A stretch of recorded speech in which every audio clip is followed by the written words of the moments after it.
In the grim darkness of the far future, there is only war.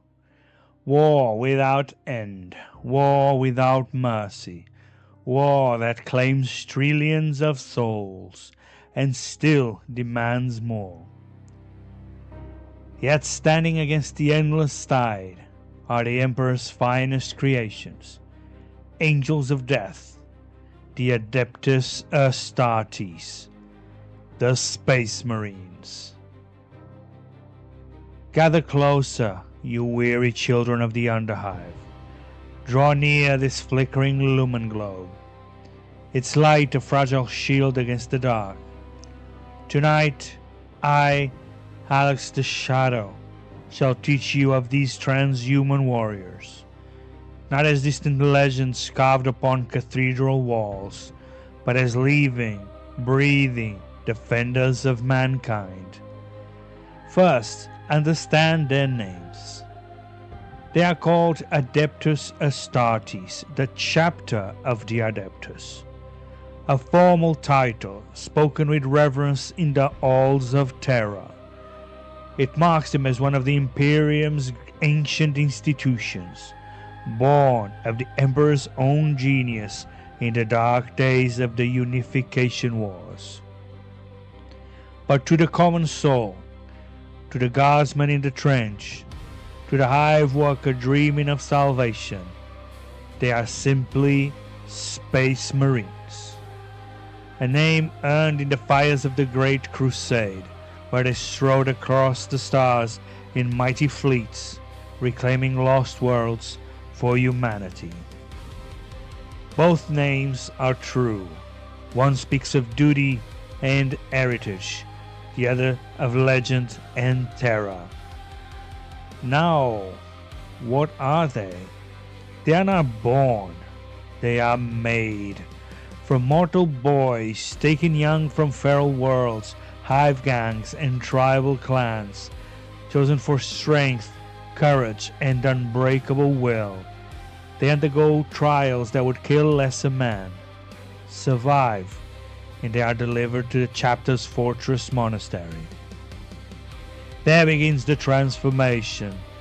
19 new organs implanted one by one, each a gift of the Emperor's ancient science.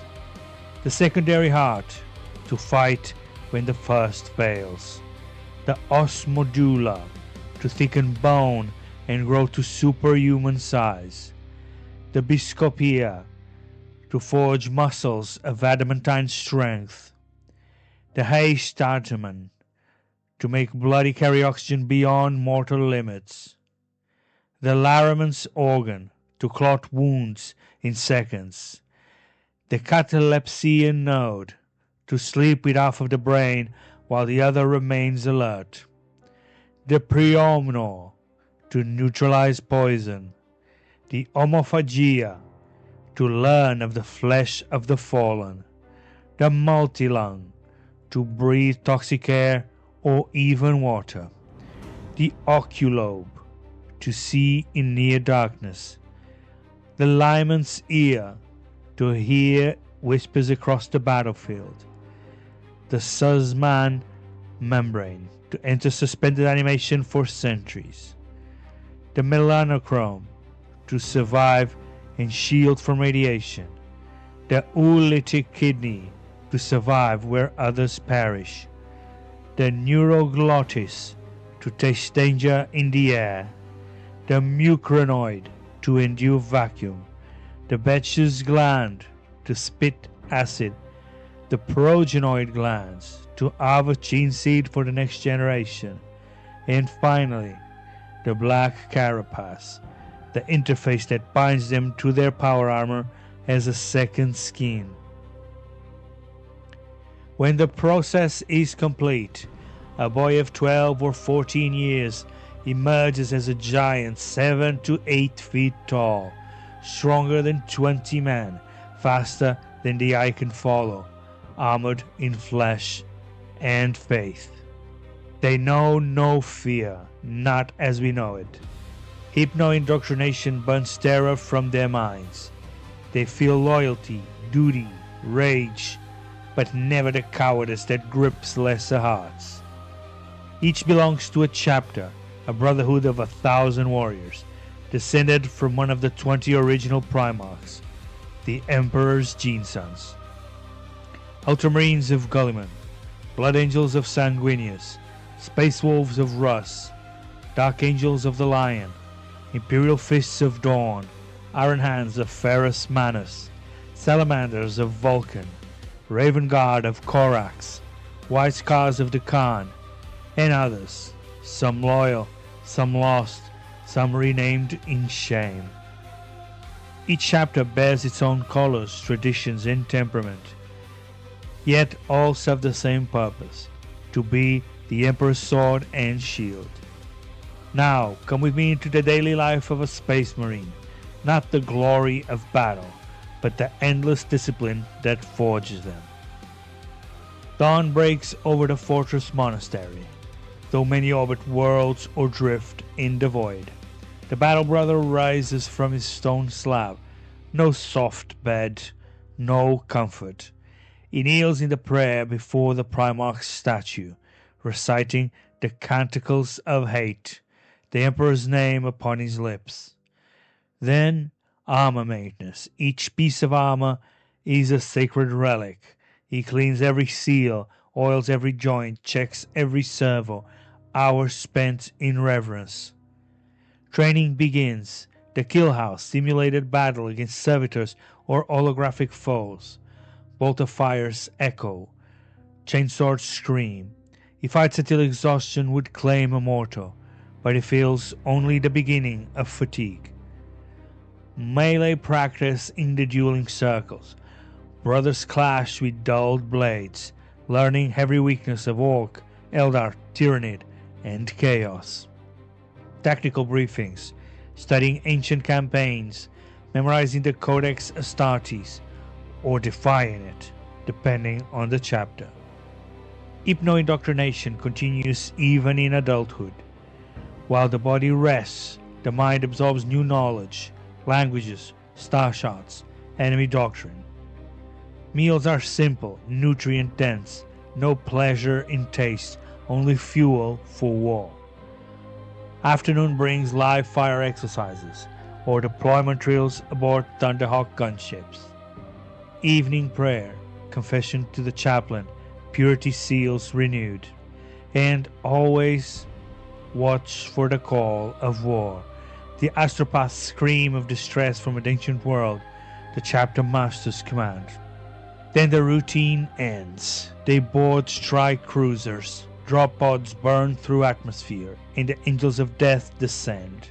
This is their life, not one of leisure or peace, but of eternal preparation, eternal vigilance. For they know the galaxy will never grant them rest. Only in death does duty end. And even then, some chapters entomb their fallen in dreadnoughts, so they may fight on for millennia. So ends the first telling, my listeners, the foundation of Adeptus Astartes, their making, their names, their daily devotion. You have heard, my listeners, how they are forged from mortal boys, how 19 sacred organs remake them into giants, how their days are spent in prayer, training, and unyielding preparation. Now draw closer still, let the shadows press in, for I shall speak of their brotherhoods, their great chapters, the bloodlines of the Primarchs, the legacies that define them. Each Space Marine belongs to a chapter, a self-contained army of 1,000 soldiers, no more, no less, as decreed by Rabuti Gilliman in the Codex Astartes, after the dark days of the Horus Heresy. Some chapters follow the Codex rigidly, others interpreted loosely, a few rejected outright. But all trace their gene seed, the very essence of their being, back to one of the 20 Primarchs, the Emperor's son, demigods of war. 9 remain loyal, 9 fell to treachery, 2 are lost to history. let me illuminate the loyal legions in the chapters that bear their mark. First, the Ultramarines, sons of Robuti Gilliman, the exemplars, the builders of the Imperium's laws. Their realm is Ultramar, 11 worlds of order and prosperity, rare in this galaxy. They wear proud blue armor, follow the Codex to the letter, masters of strategy and discipline. From them spring hundreds of successor chapters, the Genesis chapter, the Nova Marines, the Aurora chapter, all carrying Gulliman's tactical genius.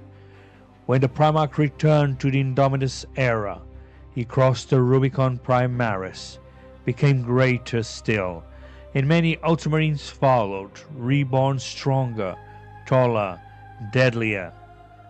Next, the Blood Angels, sons of Sanguinius, the winged angel that fell, slaying Horus. They are the most beautiful and the most cursed, golden armors, artistic souls, masters of close assaults. But the flaw haunts them, the red thirst, a savage hunger for blood. The black rage, visions of their Primarch's death that drive them mad with grief and fury. Those who fall to the rage are gathered into the Death Company, black armored berserkers who know they will die in battle, yet they charge without fear. Their successors, the Flesh Terrors, the Lamenters, the Angels in Carmine, carry the same beauty and the same doom. Then the Dark Angels, sons of Lionel Johnson, keepers of secrets. Clad in deep green, knights of ancient Caliban, unmatched in plasma weaponry and Terminator warfare. But a shadow lies over them. The fallen, brothers who turned traitors during the heresy.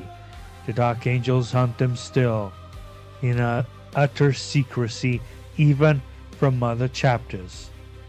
The Unforgiven, their successors like the Angels of Absolution, the Angels of Vengeance, share this hidden shame, this endless quest for redemption. The Space Wolves, sons of Liman Russ, the Emperor's executioners. They wear grey, adorned with runes and fangs. They fight as packs, wield chainswords and bolt pistols with savage joy. No codex binds them. They drink mead in great halls, tell sagas of glory, ride thunderwolves into battle. Their shamans, the rune priests, yield the warp in defiance of the Imperium's laws. They are fierce, loyal, and utterly untamed. Few successors, only the Lost Wolves, Wolf Brothers, for Russ's gene seed is wild and hard to tame. The Imperial Fists, sons of Rogel Dawn, the unyielding defenders. Yellow Armor, masters of siegecraft and fortification.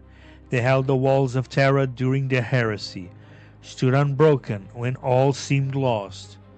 Pain is their sacrament, their duel with pain gloves, carve scars into their flesh. Their successors, the Crimson Fists, the Black Templars, carries Dawn's stubborn resolve. The Black Templars specially, crusaders without number, rejecting the codex limit of 1,000.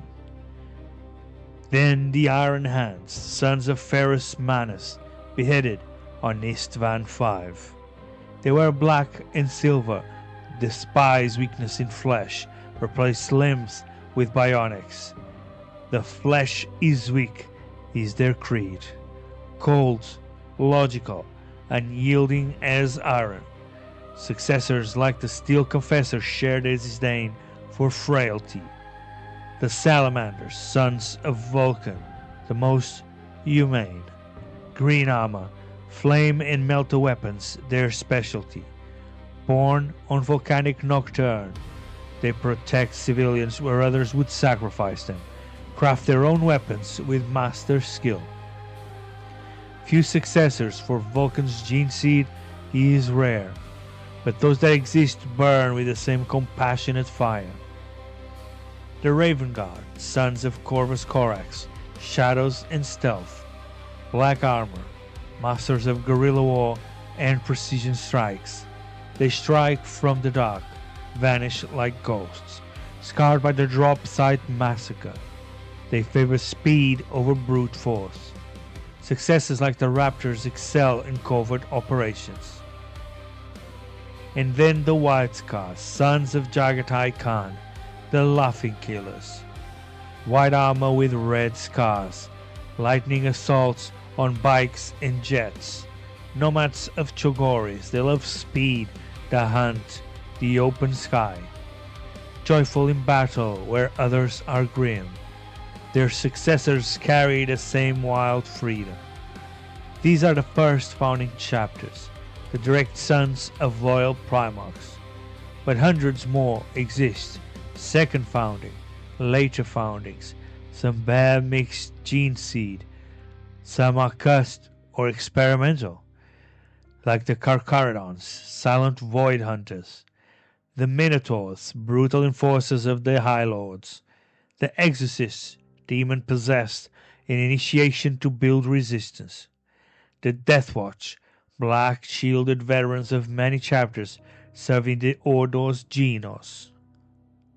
All different, all united in purpose. They are not invincible, they bleed, they die. But one Space Marine is worth 100 mortal soldiers. One squad can turn the tide of a war. And they fight not for glory, not for wealth, but because humanity would fall without them. That is the legacy of the Adeptus Astartes, the blood of Primarchs, the will of the Emperor. You have heard of their making, their chapters, their Primarch's blood flowing in their veins. Now let the shadows deepen, for I shall tell you of one squad, one mission, one moment where the Emperor's angels faced not only the enemy without, but the darkness within. This is the tale of Sergeant Carbulo's assault squad, Crimson Fury of the Blood Angels' Second Company. 8 brothers, bound by oath and blood, jump packs upon their backs, chainswords at their sides, golden armor gleaming like the sun over Baal. Their mission came as a scream across the warp, an astropathic cry from Baal's Secundus moons, a mining outpost fallen silent. Reports of a chaos cult, whispering of summoning, demons of corn. The Blood Angels do not hesitate. A Thunderhawk gunship roared from the strike cruiser Blade of Vengeance. Crimson Fury deployed in silence. Drop pods unnecessary when wings of fire carry them. They fell like comets through the thin atmosphere. Jump packs howling, landing in the central half-dome amid shattered aquili and overturned barricades. The air stank of blood. Walls were daubed with 8 pointed stars. Bodies of miners lay in heaps, throats cut in ritual. Sergeant Corbulo, ancient even by Astartes standards, his face a marble mask of sorrow, raised a hand. His squad fanned out. Brother Azrael on point, Brother Donatus covering the rear, Brother Raphael and Brother Gabriel on the flanks. The others, Brothers Leon, Matteo, Silas, and young Brother Cassiel, barely 15 years from his initiation, formed the center. They advanced through the corridors, bolters raised, every shadow watched. The first cultists came shrieking from the dark, ragged miners wielding mining lasers and improvised blades, eyes mad with devotion. Crimson Fury answered with disciplined fury. Bolt rounds thundered, chainsaws sang. In the moment the corridors were silent again, save for the wet sound of blood dripping from gold armor. Deeper they went, toward the central excavation chamber where the summoning circle had been carved into the rock itself. Brother Cassiel's voice crackled over the vox. "Sergeant, I smell it. The thirst. Corbulo's reply was calm. Control it, brother. We are blood angels. We master the flaw. But the air grew thick with the scent of spilled life. The walls wept red, and then they saw the circle. Hundreds of corpses arranged in Khorne's rune. At the center, a rift beginning to tear. Brass horns pushing through, blood letters forming from congealing gore. The squad needed no order. They charged. Jump packs flared. They crashed into the demonic tide like crimson lightning. Brother Azrael's chainsword carved the first blood letter in half. Brother Donata's bolt pistol spoke twice, banishing another. Gabriel and Raphael fought back to back, a whirlwind of gold and steel. The demons came on, endless, laughing, brass blades seeking ceramite joints. Sergeant Corbulo met the largest, a herald with a jagged hellblade. Their weapons locked. Sparks flew. Corbulo's eyes met the demon's burning gaze. And in that moment, Brother Cassiel screamed, not in pain, in rage. The black rage took him. Visions of sanguineous death flooded his mind.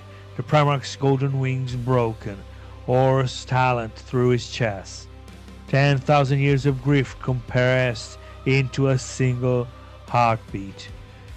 Cassiel turned on his brothers, chainsword howling, eyes black as the void. "Traitor!" he roared. "Horus, I will have your head!" Brother Leon was closest. He raised his weapon to parry. Too late. Cassiel's blade hit deep into his shoulder guard. Sparks and blood. The squad's perfect formation shattered. Sergeant Corbulo broke from the herald with a desperate parry. "Restrain him! Do not kill!"